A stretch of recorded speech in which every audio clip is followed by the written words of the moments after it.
My name is Amber Williams, and at 31 years old I never thought I would be sitting alone in a doctor's office, staring at my phone with tears in my eyes.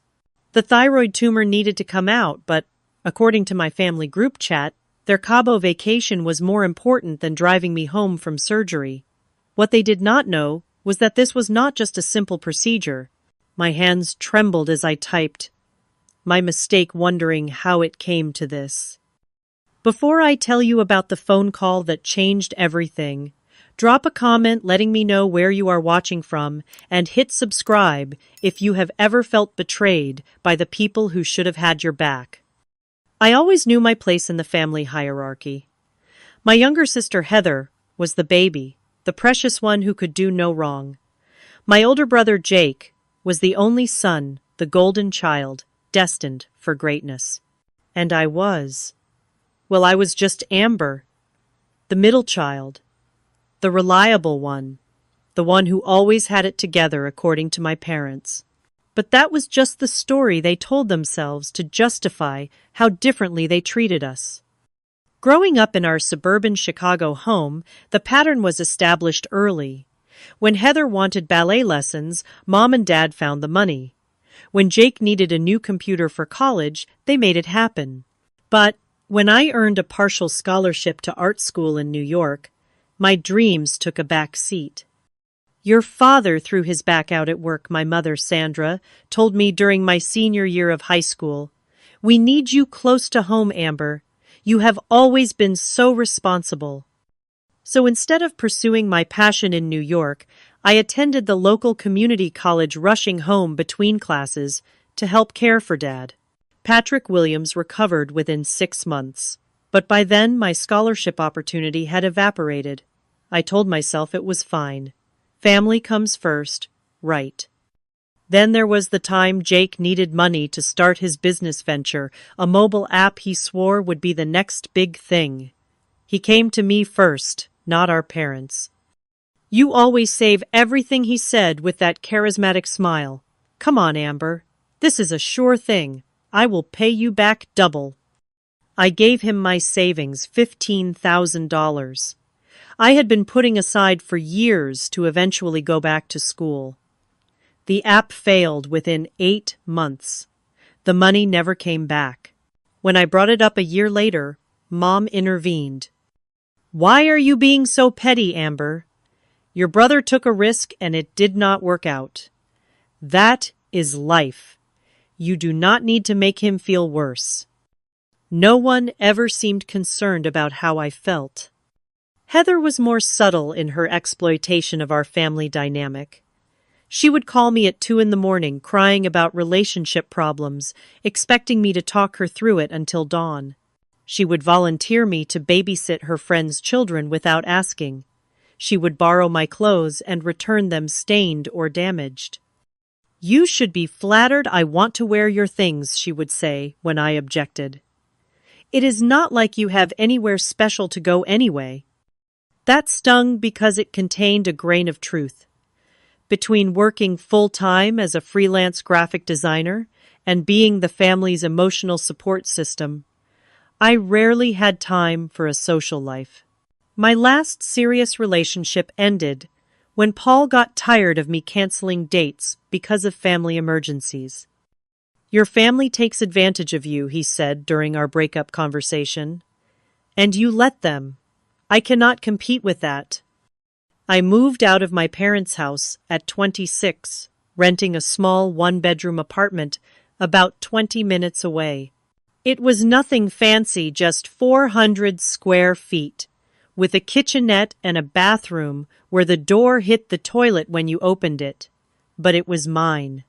I painted the walls a soft sage green and set up my workspace by the window that overlooked a small courtyard. My cat Milo, a gray tabby I rescued from the shelter, kept me company while I worked. My graphic design business barely paid the bills at first, but I was determined to make it work. I took on any project that came my way, often working 16-hour days to meet deadlines.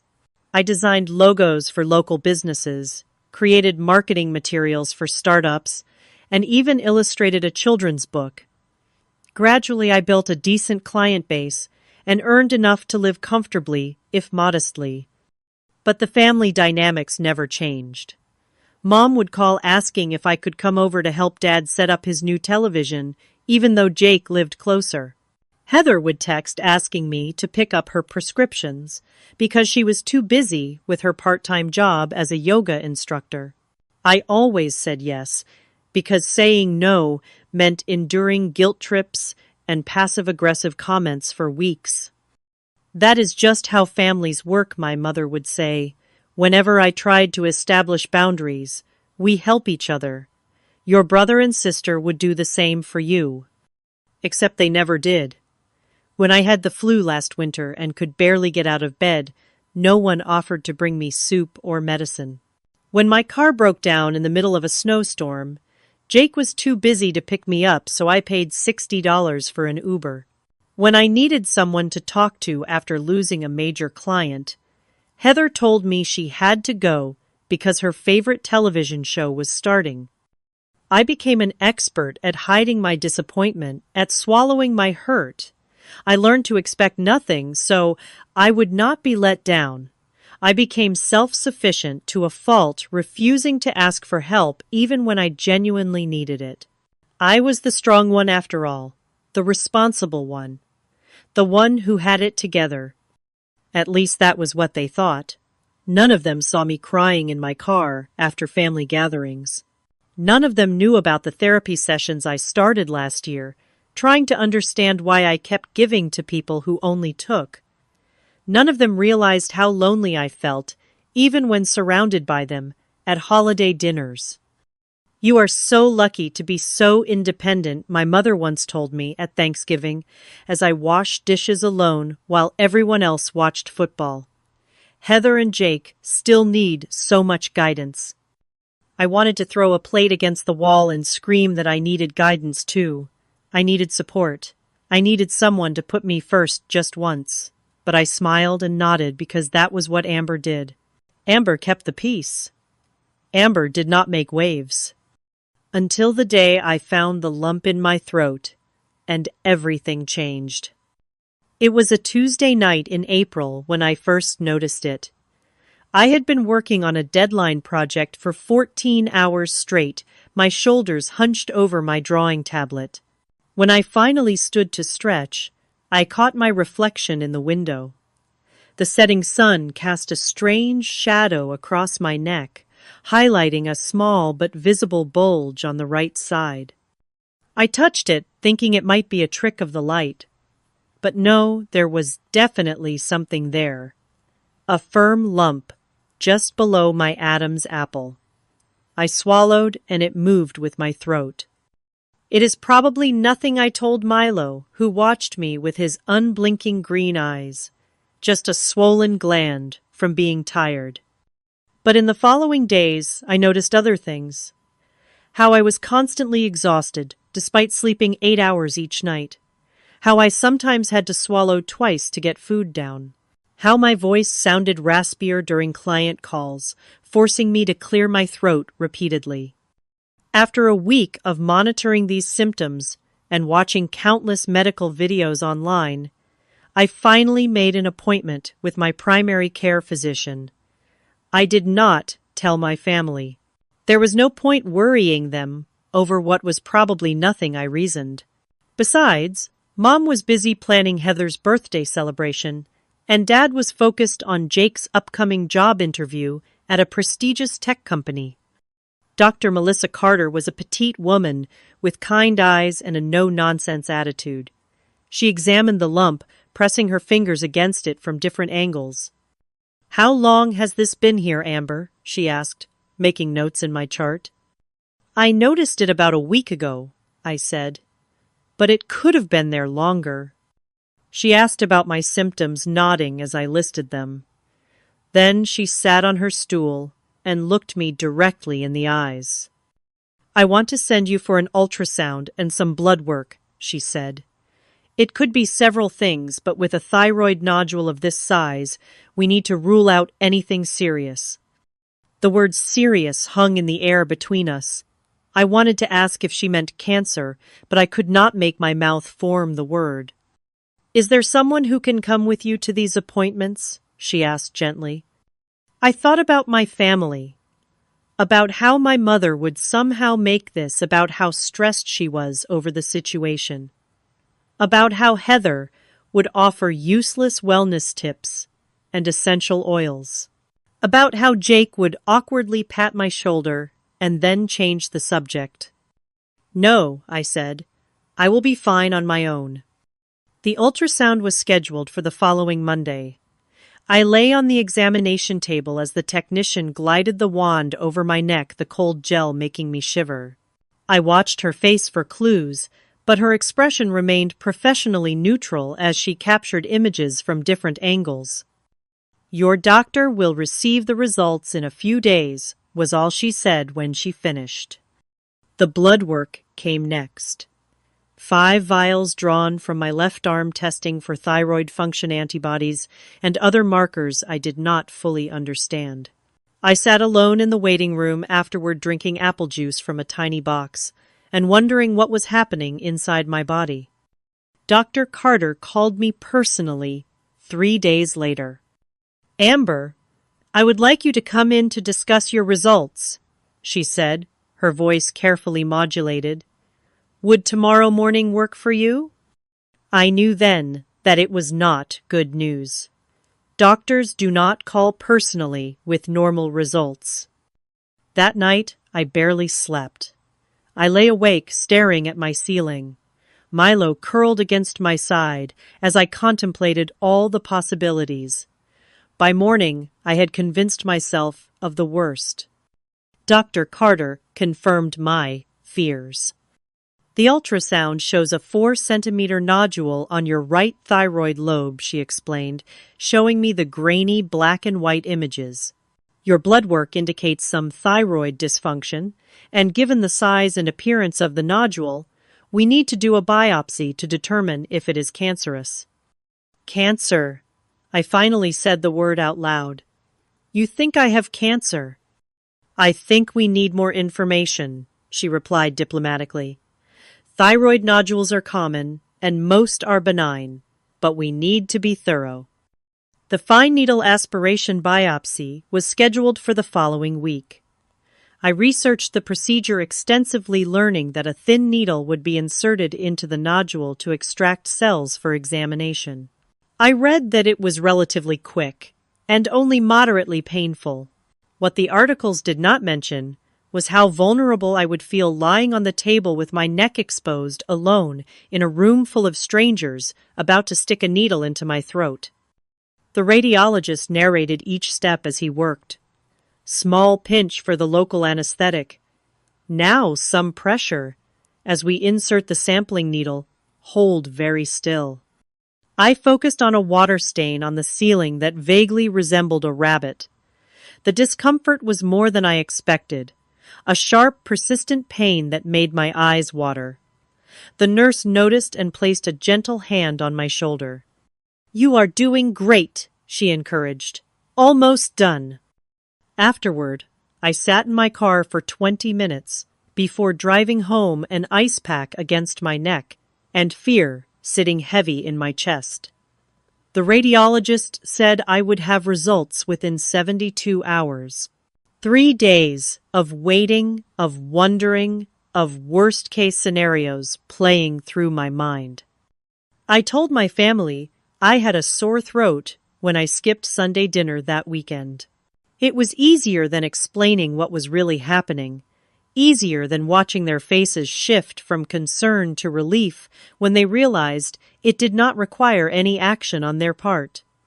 The call came on Tuesday afternoon. I was between client meetings when Dr. Carter's number appeared on my phone screen. I stepped onto my small balcony, closing the door behind me so Milo would not escape. "Amber, I have your biopsy results, doctor," Carter began, and I could tell by her tone that my life was about to change. "The pathology shows papillary thyroid carcinoma. It is a form of thyroid cancer." I sank onto my balcony chair, my legs suddenly unable to support me. "The good news," she continued, is that this type of thyroid cancer is highly treatable, especially when caught early. You will need surgery to remove the affected part of your thyroid, possibly the entire gland, depending on what the surgeon finds. She continued talking about treatment plans and specialists, but her words became a blur of medical terminology. All I could think was, I have cancer. I have cancer, and I am completely alone. Do you have any questions, Amber? Dr. Carter asked, pulling me back to the conversation. How soon does the surgery need to happen? I managed to ask. As soon as possible. I will refer you to Dr. Thompson, one of the best thyroid surgeons in the area. His office will contact you today to schedule a consultation. As predicted, Dr. Thompson's assistant called me within hours. The consultation was set for Thursday, and the earliest surgery date available was the 15th, just 2 weeks away.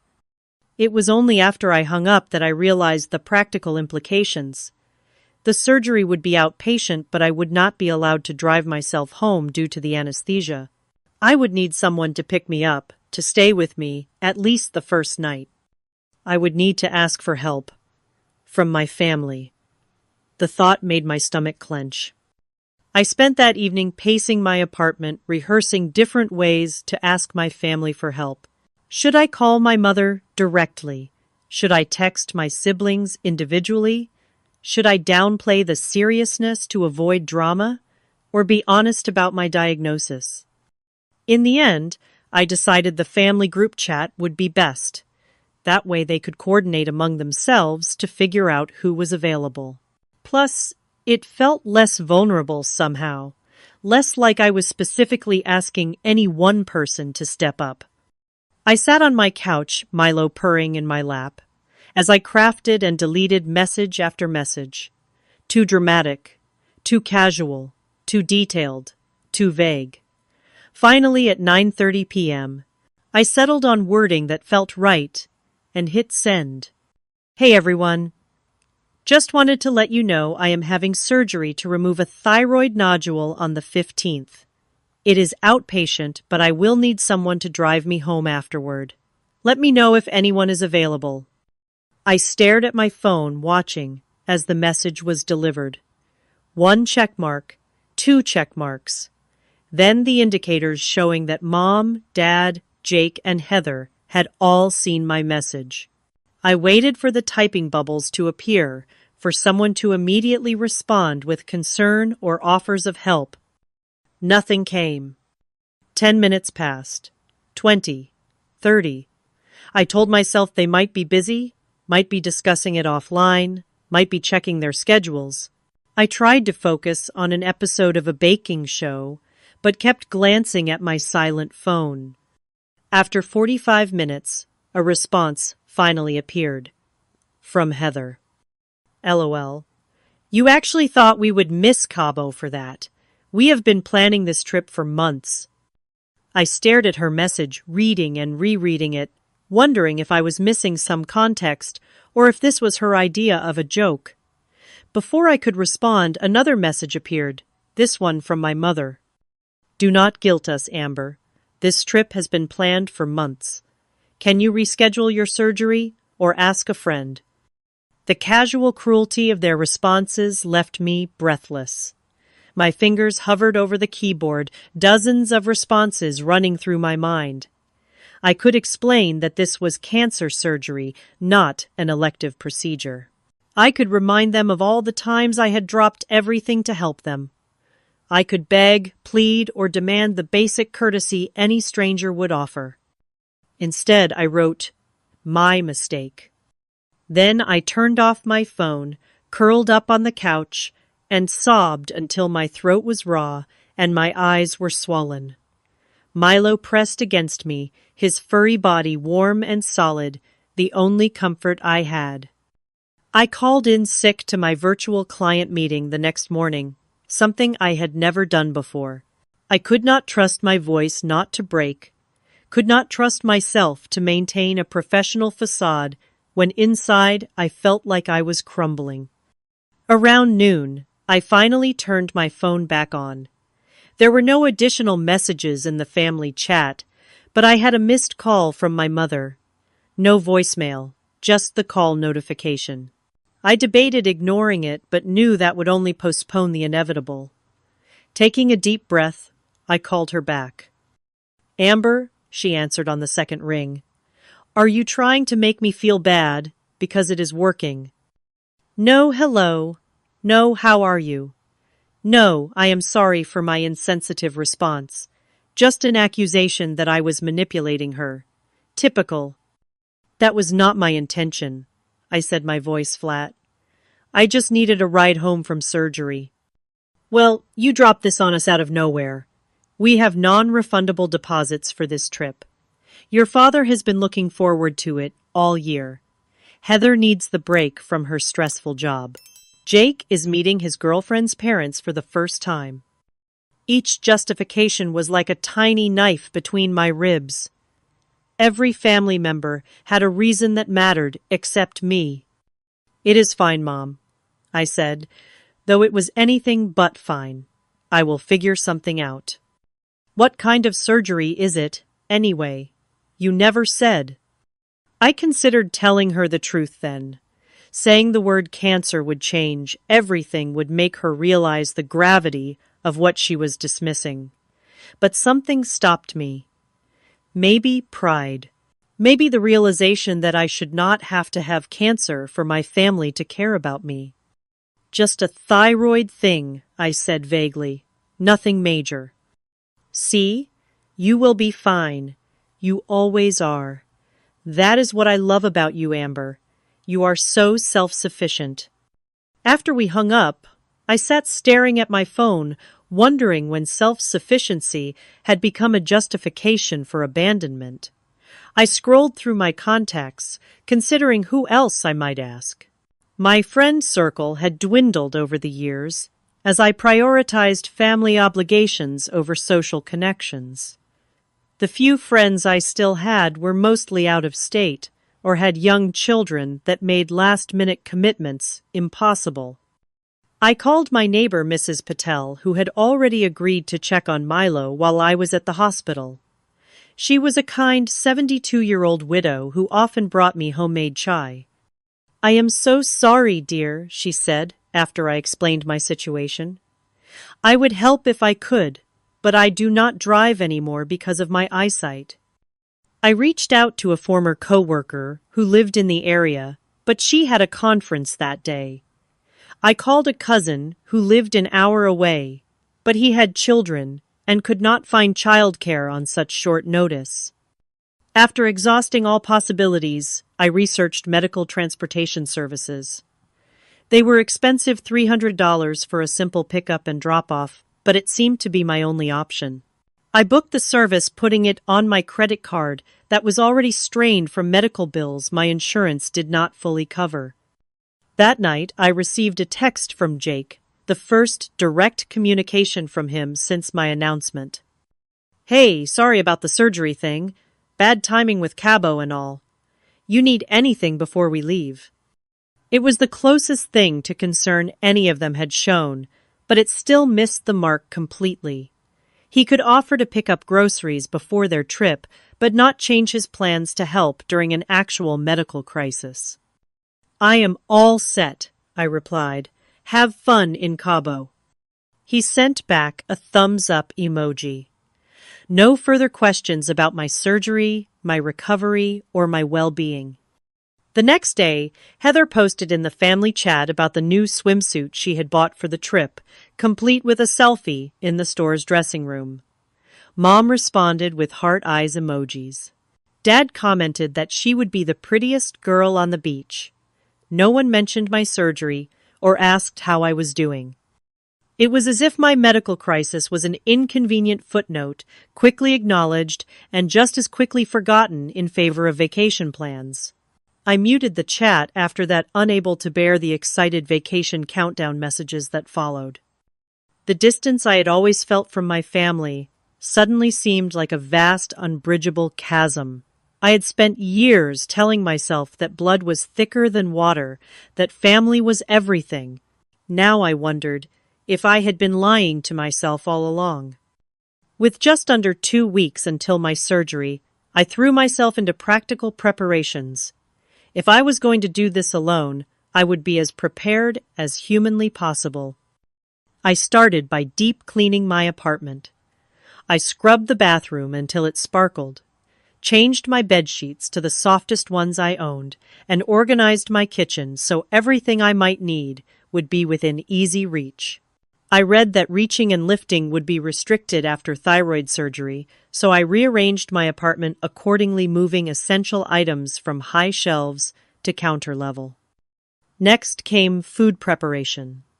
I researched what would be easiest to eat with a sore throat after surgery and stocked up accordingly. Applesauce yogurt, instant mashed potatoes, soup, ice cream, and popsicles filled my refrigerator and freezer. I cooked and froze several soft meals that could be easily reheated in the microwave. I placed a folding tray table next to my couch and set up a recovery station with tissues, lip balm, throat lozenges, a bell, in case Mrs. Patel was checking on Milo, and I needed to get her attention, and a small whiteboard with marker in case my voice was affected by the surgery. The pharmacy was my next stop. I filled the prescription for pain medication Dr. Thompson had provided in advance, purchased extra gauze and medical tape for wound care, and stocked up on throat sprays and cold packs. The pharmacist raised an eyebrow at my purchases. "Big surgery coming up?" he asked as he rang me up. I nodded, not trusting myself to speak about it to a stranger without getting emotional. "Good luck," he said kindly. "Make sure whoever is taking care of you knows when to give the medications." I just smiled weakly and took my bags. My work situation needed addressing as well. I emailed my clients explaining that I would be unavailable for at least a week due to a medical procedure. Most were understanding, though one expressed frustration at the timing. I worked overtime to complete urgent projects in advance, staying up until 2 a.m. several nights in a row to meet deadlines. It was exhausting, but better than losing clients or income I desperately needed, especially with mounting medical bills. Mrs. Patel agreed to check on Milo twice daily and give him his medication for the feline urinary tract condition he had developed earlier that year. I wrote detailed instructions and packaged his food into individual portions. I even recorded myself calling his name so Mrs. Patel could play it if he seemed lonely. You think of everything she said when I showed her my preparations. But who is thinking of you, dear? I did not have an answer for that. The day before my consultation with Dr. Thompson, I received another call from my mother. "Just checking in before we leave tomorrow," she said brightly. "We will be gone for 10 days. Jake is watching the house, but he will be staying at his girlfriend's most nights. Oh, and we are turning off our international data to avoid charges, so we will only be on Wi-Fi at the resort. I will send lots of pictures." She did not mention my surgery once during the 5-minute call. When I hung up, I wondered if they had forgotten about it entirely, or if they were deliberately avoiding the subject to minimize their guilt. The consultation with Dr. Thompson was sobering. He was a tall man with silver hair and a direct manner that I appreciated. He explained the procedure in detail using diagrams to show exactly what would happen. "Based on the size and nature of your tumor, we will likely need to remove the entire right lobe of your thyroid and possibly the left as well, depending on what we find during surgery," he explained. "There is a small risk of damage to the laryngeal nerves, which could affect your voice temporarily or in rare cases permanently." He continued listing potential complications: bleeding infection, calcium imbalances, the need for lifelong thyroid replacement hormones. "Do you have any questions?" he asked when he finished. I had dozens, but one took precedence. "How bad is the recovery? I will be managing it alone." His eyebrows rose slightly. "Alone. That is not ideal. The first 24 to 72 hours are the most critical. You will be weak from anesthesia in pain, and there is a small risk of post-operative bleeding that would require immediate medical attention. Is there absolutely no one who can stay with you? The judgment in his tone, however, slight, made me defensive. I have made arrangements, I said, not mentioning that those arrangements consisted of an elderly neighbor checking in and a medical transport service I could barely afford. Dr. Thompson did not look convinced, but he continued, "You will need to sign an informed consent form. Since you do not have anyone accompanying you today, I will need you to read it carefully and ask any questions now." I signed the papers with a steady hand, though inside I felt anything but steady.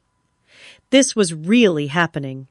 I was having cancer surgery, and I was doing it completely alone. As I was preparing to leave, the nurse, who had been assisting Dr. Thompson, Christine, followed me into the hallway. "Amber," she said quietly, "I could not help overhearing that you do not have support for your recovery. I want you to have my direct number. If you have any concerns after surgery, day or night, please call me." Her kindness nearly broke me. I took the card with her number, blinking rapidly to keep tears at bay. "Thank you," I managed to say. "Is there really no family member or friend who could be notified about the severity of your condition?" she pressed gently. "Sometimes people do not understand the seriousness of thyroid cancer." "They are on vacation," I said, the words sounding ridiculous, even to my own ears, in Cabo. "It was planned months ago." Christine's expression shifted almost imperceptibly. "Would you like me to call them? Sometimes hearing it from a medical professional makes the situation clearer." For a moment, I was tempted. So tempted to let her call my mother and explain exactly what was happening to force my family to confront their callousness. But my pride, the same stubborn pride that had kept me self-sufficient all these years, would not allow it. "No," I said firmly. "I do not want to ruin their trip. I will be fine on my own. I always am." As I drove home, Christine's offer replayed in my mind. Why was I protecting people who had shown so clearly that they would not do the same for me? Why was I still, even now, putting their happiness above my own well-being? I did not have answers. Only the familiar ache of being the responsible one, the strong one, the one who never needed anything, even when I needed everything. The morning of my surgery arrived with a spectacular sunrise, pink and gold streaks painting the sky as I sipped the last water I was allowed before the procedure. I had been up since 4 a.m., too anxious to sleep. Now, at 5:30, I was dressed in loose, comfortable clothes with a button-up shirt as recommended for post-surgery. My hospital bag was packed with essentials: phone charger, headphones, lip balm, a small pillow to hold against my throat during the ride home. The medical transport service was scheduled to pick me up at 6:15. As I waited, I checked my phone one last time. No messages from my family. They were probably enjoying their first full day in Cabo, drinking margaritas by the pool, completely unconcerned about what I was facing. The transport arrived precisely on time. A white van with a uniformed driver who was professionally polite but not particularly warm. I sat in silence during the 20-minute drive to the hospital, watching the city wake up around us. At the hospital, I checked in at the surgical reception desk, where a kind older woman with purple reading glasses helped me through the paperwork. "Your husband parking the car, honey?" she asked, as she processed my forms. "No," I said simply. "I came alone." Her smile faltered for just a moment. "Well, someone is picking you up after right. You cannot drive yourself after anesthesia." "Hospital policy." "I have arranged transport," I assured her. She nodded and handed me a pager. "This will buzz when they are ready for you. You can wait over there." The surgical waiting room was already half full despite the early hour. Patients with their spouses, parents with children, elderly people with adult sons and daughters. Everyone had someone. Everyone except me. I found a seat in the corner and tried to distract myself with a magazine, but could not focus on the words. Instead, I watched the other patients observing their support systems in action. A husband gently rubbing his wife's back. A daughter holding her elderly father's hand. A couple leaning against each other, drawing strength from their connection. When my pager buzzed, I felt a strange mix of relief and dread. A nurse led me to the pre-op area, where I changed into a hospital gown and surgical cap. She took my vitals, inserted an IV line, and asked me a series of questions to verify my identity and procedure. "Is there someone waiting for you?" she asked as she adjusted my IV drip. "No," I said, tired of the question and the pitying looks it inevitably prompted. She made a note in my chart without comment, but I saw the slight frown that crossed her face. I was moved to a curtained bay, where I would wait until it was time for surgery. Doctors and nurses passed by checking on other patients, their conversations, a comforting background hum. I closed my eyes, trying to calm my racing heart. Amber Williams. I opened my eyes to see Christine, the nurse, from Dr. Thompson's office, standing at the foot of my gurney. "Christine, what are you doing here?"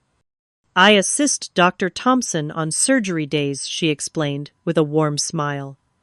"I wanted to check in on you before the procedure. How are you feeling?" "Nervous," I admitted, "but ready to get it over with." She checked my chart and adjusted my blanket with the practiced ease of someone who had done it countless times. "I see you are still alone," she noted quietly. As planned, I confirmed. Christine hesitated, then pulled up a stool next to my gurney. "Amber, I hope I am not overstepping, but I am concerned about your post-operative care. This is not a minor procedure. The first 72 hours are critical for monitoring potential complications." "I have transportation arranged," I said, the same answer I had given everyone else. "Transportation is one thing, proper care is another." She leaned closer, her voice gentle but firm. "You mentioned your family is in Cabo. Have you told them exactly what this surgery is for?" I looked away. "They know I am having thyroid surgery. But do they know it is for cancer?" The words still made my stomach clench. "No," I admitted. I did not want to worry them. Christine placed her hand on mine, a small gesture of comfort that nearly undid me. "Amber, I know it is not my place, but I think they should know. If something were to happen, if you were to have complications." She did not finish the sentence. She did not need to. "Would you like me to call them?" she offered. As a medical professional, I could explain the situation objectively. I thought about my family probably at breakfast now in some beachside restaurant, laughing and planning their day of sun and fun. I thought about the disruption this news would cause. I thought about the guilt they might feel, the resentment their guilt might breed. Then I thought about waking up from anesthesia alone, about struggling to get into my apartment alone, about the possibility of complications with no one to help me. "Maybe you are right," I conceded finally. "If something does happen, they should know why." Christine squeezed my hand. "Do you have a number I can call?" I gave her my mother's cell number, explaining about the international data situation. "She will only get the message when she connects to the resort Wi-Fi." "I will make sure she understands the situation," Christine promised. "Now try to relax. Dr. Thompson is the best, and I will be right there in the operating room with you." As she walked away, I felt a strange lightness. Whatever happened next, at least I would not be carrying the burden of secrecy anymore. A series of medical personnel visited me in quick succession after that. The anesthesiologist explained what medications I would receive.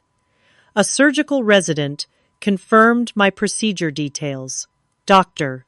Thompson himself stopped by briefly to answer any last-minute questions. And then it was time. They wheeled me into the operating room, a cold, brightly lit space filled with intimidating equipment. The team worked efficiently around me, attaching monitors and adjusting equipment. The anesthesiologist placed a mask over my face. "Take deep breaths, Amber," he instructed. "Count backward from 10. I managed to reach 7 before darkness claimed me. Meanwhile, in a quiet corner of the pre-op area, Christine was making the call that would change everything. "Hello, Mrs. Williams. My name is Christine Reyes. I am a nurse at Memorial Hospital working with Dr. Thompson. I am calling about your daughter, Amber." In a beachside resort, thousands of miles away, Sandra Williams excused herself from the breakfast table to take the call in private, annoyed at the interruption of her vacation.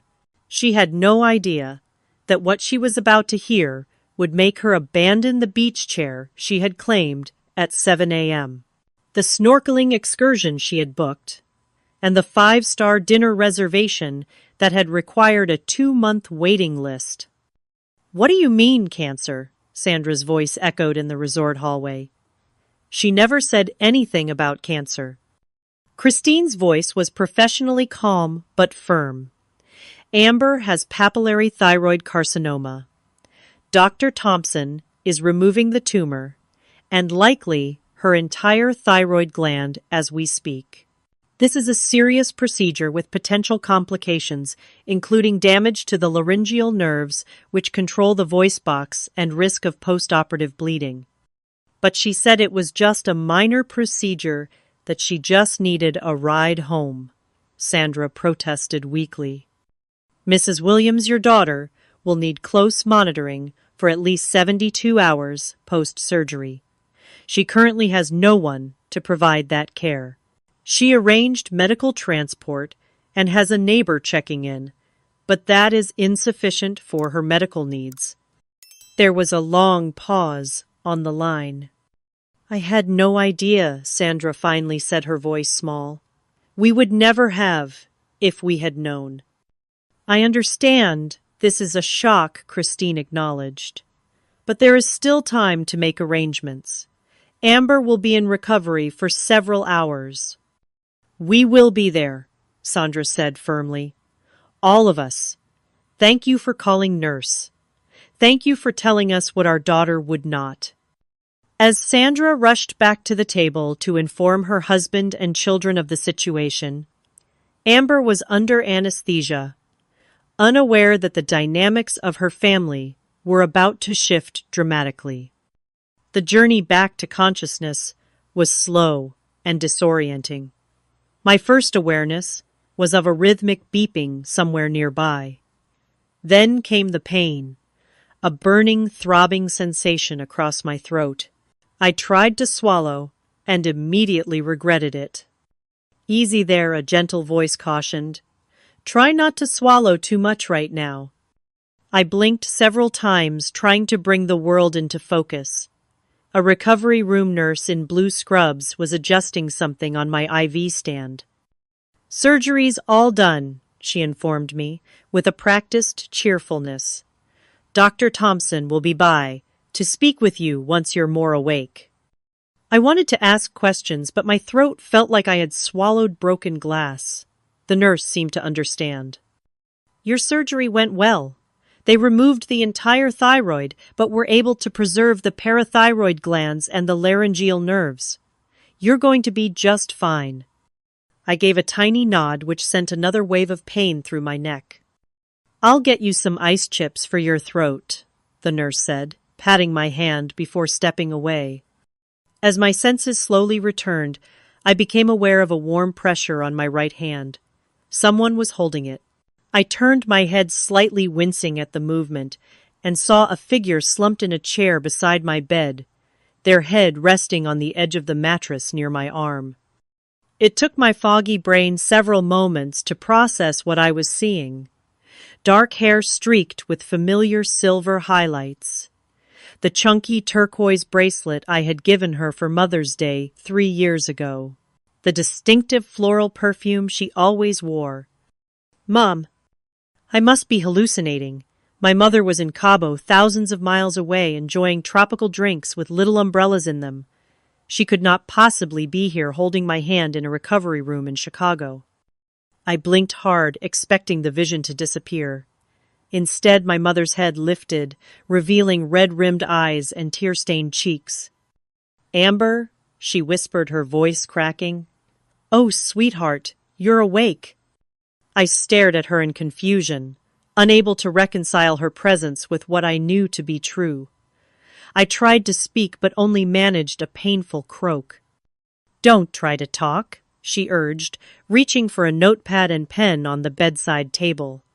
"The doctor said your throat will be very sore. You can write if you need to tell me something." With a shaking hand, I scrawled a single word: Cabo. Mom's face crumpled.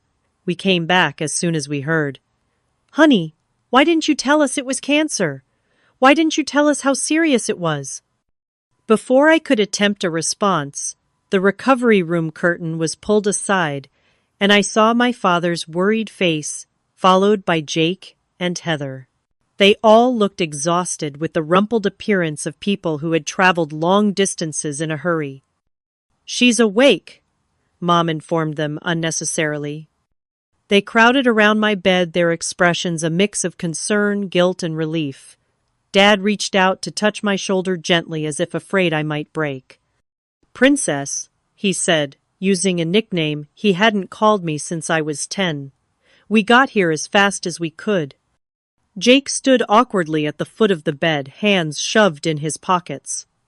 "How are you feeling?" he asked, then immediately grimaced at the stupidity of the question. Heather had already started crying. "I'm so sorry, Amber. I'm so sorry." I looked from one family member to another, still not quite believing they were really there. I wrote on the notepad again, "How?" Mom wiped her eyes with a tissue. "Your nurse called me, Christine. She told us everything. We were on the next flight out of Cabo." I frowned, trying to process this information through the fog of anesthesia. Christine had called them after all, despite my resistance. And they had actually come. They had abandoned their vacation, their non-refundable deposits, their carefully laid plans. For me? The recovery room nurse returned with ice chips and seemed surprised by the crowd around my bed. "Well, looks like you have quite the support team now," she remarked, helping me with a small spoonful of ice. "We're her family," Mom stated firmly. "We'll be taking care of her." The nurse nodded approvingly. "The doctor will be by shortly to discuss post-op care and discharge instructions." As she left, an uncomfortable silence fell over the group. No one seemed to know what to say. Years of unaddressed issues hung in the air between us, temporarily overshadowed by the medical crisis, but not erased. I took the notepad again and wrote, "You didn't have to come." Mom read it and looked stricken. "Of course we did. You're our daughter. You have cancer." Had Dad corrected quickly? The doctor told us they got it all out. I wrote again. "What about your trip?" "Screw the trip," Jake said suddenly, with uncharacteristic vehemence. "It's just a vacation." Heather nodded in agreement, still sniffling. "We can go to Cabo any time. You needed us." I wanted to point out that I had always needed them, that this wasn't the first time I had reached out for help. But my throat hurt too much for a lengthy discussion, and the anesthesia was making it hard to organize my thoughts. Instead, I wrote, "Thank you for coming." It was the polite thing to say, what was expected of me. Good old reliable Amber, always understanding, never making waves. But something had shifted inside me during those long days of facing cancer alone. The realization that I might have died without my family ever truly seeing me had awakened a dormant anger that even gratitude for their current presence couldn't fully extinguish. Dr. Thompson arrived, then clipboard in hand, his surgical cap replaced by neatly combed silver hair. He nodded approvingly at my family before addressing me. The surgery went very well, Amber. We removed the entire thyroid gland as the cancer had spread to both lobes, but it was contained within the thyroid capsule. No evidence of lymph node involvement. You'll need radioactive iodine treatment as a precaution, but the prognosis is excellent. He continued explaining my treatment plan, medication regimen, and follow-up schedule. My family listened intently, my mother taking notes, my father asking detailed questions, Jake and Heather hovering attentively. It was surreal seeing them all so engaged in my care after feeling invisible for so long. I'm particularly glad to see you have support at home, Dr. Thompson concluded, glancing at my family. The first few days of recovery are challenging, and it's important not to be alone. Mom straightened in her chair. She won't be alone for a minute. We'll take care of everything.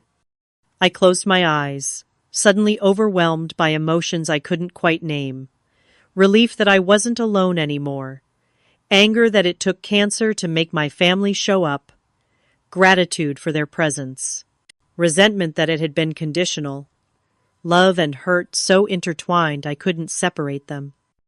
When I opened my eyes again, Dr. Thompson had gone, and my family was discussing logistics. Who would stay at my apartment? Who would pick up my prescriptions? Who would handle my follow-up appointments? I can take family leave from work, Mom was saying. I have plenty of sick days saved up. I'll postpone my interviews, Jake offered. They can wait. I can reschedule my yoga classes, Heather added. My students will understand. They were making plans as if their availability had never been in question, as if they hadn't all refused me just days ago. The cognitive dissonance was too much. I picked up the notepad again, my hand shaking with more than just post-surgical weakness. I wrote in large, uneven letters, "Where were you when I asked?" I held up the page, drawing their attention. The conversation stopped abruptly as they read my message. Uncomfortable silence fell over the room. Amber, Mom began hesitantly. We didn't understand how serious it was. I flipped to a new page. You never asked. You said it was just a thyroid thing, Dad protested weakly. You didn't say it was cancer. Another page. You didn't care enough to ask. Tears were streaming down my face now, the emotional dam finally breaking. Years of being overlooked, of being taken for granted, of being the reliable one who never needed anything, it all came pouring out in those written words. Jake looked down, unable to meet my eyes. You're right, he admitted quietly. I saw your message and just thought, I don't know what I thought. That it was routine, I guess. That you'd handle it like you handle everything. We've taken you for granted, Mom said, her voice thick with emotion, for years. We've relied on your strength without ever considering what it cost you. Heather was openly sobbing now. I've been so selfish, Amber, so wrapped up in my own life that I didn't see how much you were carrying alone. Dad cleared his throat, clearly uncomfortable with the emotional confrontation, but making an effort. We failed you, Princess. Not just with this surgery. For a long time. Their acknowledgments should have felt vindicating, but they just made me more tired. I had imagined this moment so many times, my family finally recognizing how unfairly they had treated me, but the reality was messy and painful, complicated by my physical vulnerability and their genuine remorse. I wrote one more message, my hand cramping with the effort. I needed you before this too. Mom read it and nodded, tears falling onto her cheeks. I know. And we weren't there. We can't change that. But we're here now, and we want to do better. Will you let us try? It wasn't a simple question, and I didn't have a simple answer. The hurt ran too deep for an easy resolution. But as I looked at their faces, truly contrite, truly present, I realized I had a choice. I could hold on to my justified anger, or I could accept this imperfect beginning of change. I gave a small, cautious nod. Mom squeezed my hand gently. Thank you for giving us another chance. We don't deserve it, but we'll work to earn it. For the first time in my adult life, I felt seen by my family. Not as the reliable middle child who never needed anything, but as a person with needs and hurts and a right to be prioritized. It wasn't a Hollywood ending. There would be difficult conversations ahead, old patterns to break, new boundaries to establish. But it was a start. The next few weeks were a strange new reality. My apartment, usually quiet, except for Milo's occasional meows, became a hub of family activity. Mom moved into my spare room, which had previously functioned as my home office. Dad came by daily bringing food and helping with household tasks. Jake and Heather took shifts, ensuring someone was always with me during those critical first days of recovery. My throat healed slowly, the angry red line across my neck gradually fading to pink. My voice, initially hoarse and weak, strengthened day by day. The exhaustion from surgery and the adjustment to thyroid medication kept me sleeping much of the time at first, but as my energy returned, so did the need for conversations too long delayed. It happened organically one evening, about 2 weeks after my surgery. Mom and I were sitting in my living room, she knitting a scarf, me sketching idly in a notebook, when I finally asked the question that had been lingering between us. Why did it take something this serious for you to see me? Mom's hands stilled the clicking of her knitting needles, falling silent. She didn't pretend to misunderstand. I think she said, slowly, choosing her words with care, we fell into roles a long time ago. Heather was the baby who needed protection. Jake was the son who needed guidance. And you. You were the one who had it together, the one who didn't need us. I always needed you, I said, my voice still slightly raspy. Just because I didn't fall apart doesn't mean I wasn't struggling. Mom nodded, her eyes filling with tears. I know that now. I think part of me knew it then too, but acknowledging it would have meant admitting how unfair we were being, how much we were taking from you without giving back. She set her knitting aside and looked directly at me. Your father and I have been talking a lot about this, about how we've treated you differently. It wasn't right, and there's no excuse. But if you're willing to hear it, I'd like to explain some things. Not to justify, just to understand. I nodded, bracing myself. When you were born, you were such an easy baby. So self-sufficient even then. You would play happily by yourself, rarely cried, hit all your milestones early. We marveled at how independent you were. Then came Jake, who was colicky and demanding, and later Heather, who was premature and needed extra care. She twisted her wedding ring, a nervous habit I'd observed throughout my childhood. Somehow, we started seeing your self-sufficiency not as a quality to nurture, but as a permission to focus elsewhere. When you handled things on your own, we felt proud rather than concerned. We mistook your competence for invulnerability. It was a revelation hearing her articulate what I had felt but never fully understood. My strength had become my weakness in our family dynamic. I'm not invulnerable, I said quietly. I've been drowning for years. I know, Mom acknowledged, reaching for my hand. And I'm so sorry we didn't see it, or worse, that we saw glimpses, but looked away because it was easier. The conversation opened a floodgate. Over the following days, similar discussions occurred with Dad, with Jake, with Heather. Sometimes heated, sometimes tearful, always necessary. I spoke my truth without filtering it to spare their feelings, something I'd never allowed myself before. I gave you my savings, I reminded Jake. During one particularly difficult conversation, $15,000 that I was saving for art school. You never paid it back, never even acknowledged what it cost me. Jake, to his credit, didn't become defensive. I took advantage of you, he admitted. I knew you wouldn't say no. I've been thinking about it a lot, and I want to make it right. He presented me with a repayment plan, modest monthly installments that would eventually return my money with interest. It wasn't a quick fix, but it was acknowledgement and accountability, which meant more than the money itself. Heather and I had our moment of reckoning while she was driving me to a follow-up appointment. I've been jealous of you, she confessed, surprising me. You're so capable, so put together. I always felt like the mess by comparison. I'm not put together, I told her. I'm just good at pretending, and everyone made it clear that's what was expected of me. She nodded, eyes fixed on the road. I'm trying to understand my role in all this. I think I liked having you as the responsible one because it let me off the hook.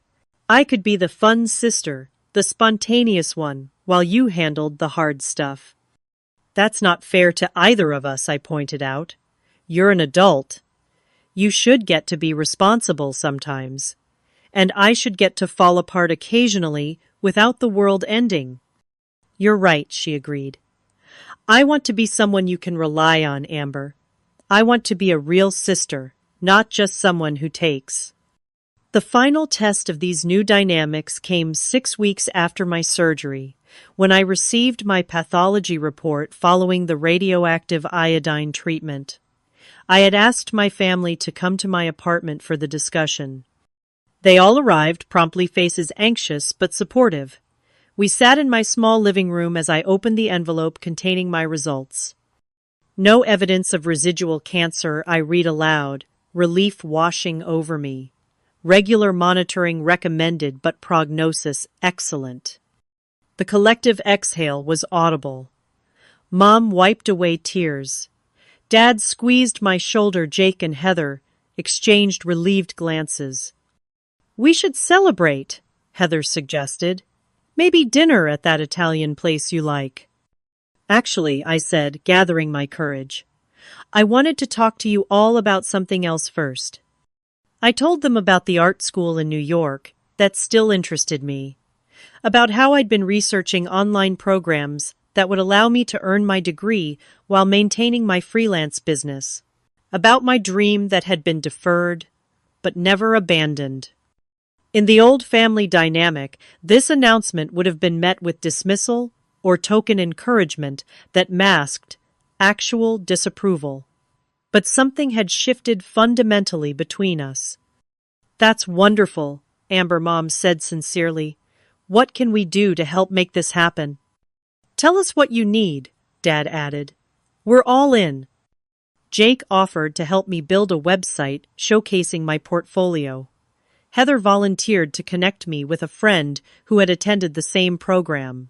They were engaged, interested, supportive in practical ways rather than just with empty words. 6 months after my surgery, standing in front of my bathroom mirror, examining the now faint scar across my neck, I reflected on how much had changed. My family wasn't perfect. We still had moments of falling into old patterns, still had disagreements and miscommunications. But there was a fundamental difference. I was visible now. My needs mattered. My boundaries were respected. I had learned to speak up without apology, to ask for help without shame, to express disappointment without fear. And my family had learned to listen, to show up consistently, to give back in proportion to what they received. The strangest part was that I didn't regret what happened. Not the cancer, certainly, I wouldn't wish that on anyone, but I didn't regret Christine making that call, forcing the truth into the open. Sometimes it takes the prospect of losing something to recognize its true value. For my family, the possibility of losing me made them see me perhaps for the first time. And for me, facing my mortality helped me understand that being strong doesn't mean being alone, that self-sufficiency is admirable only when it's a choice, not when it's the only option. That family means nothing if it's conditional. I don't know what would have happened if I had told them myself about the cancer from the beginning. Maybe they would have canceled their trip willingly. Maybe they would have found a way to rationalize still going. It's a question without an answer. What I do know is that sometimes a painful truth is the only thing that can break through years of comfortable illusions.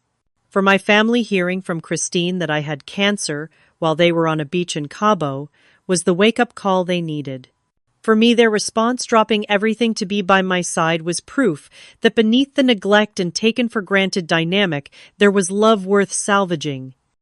I no longer measure my worth by what I can give others, or how little I need in return. I've learned that true strength isn't found in silence or self-sacrifice, but in honesty and mutual support. Sometimes, letting people see your vulnerability is the bravest thing you can do. I don't regret that phone call. Sometimes a painful truth is what saves a relationship that matters. Have you ever experienced a moment when something difficult ultimately led to healing in your family? Share your story in the comments below. If this resonated with you, please like and subscribe. It helps others find these stories of resilience and transformation. And remember, sometimes the hardest conversations are the ones most worth having. Thank you for listening to my journey, and I hope it inspires you to speak your truth, whatever it may be.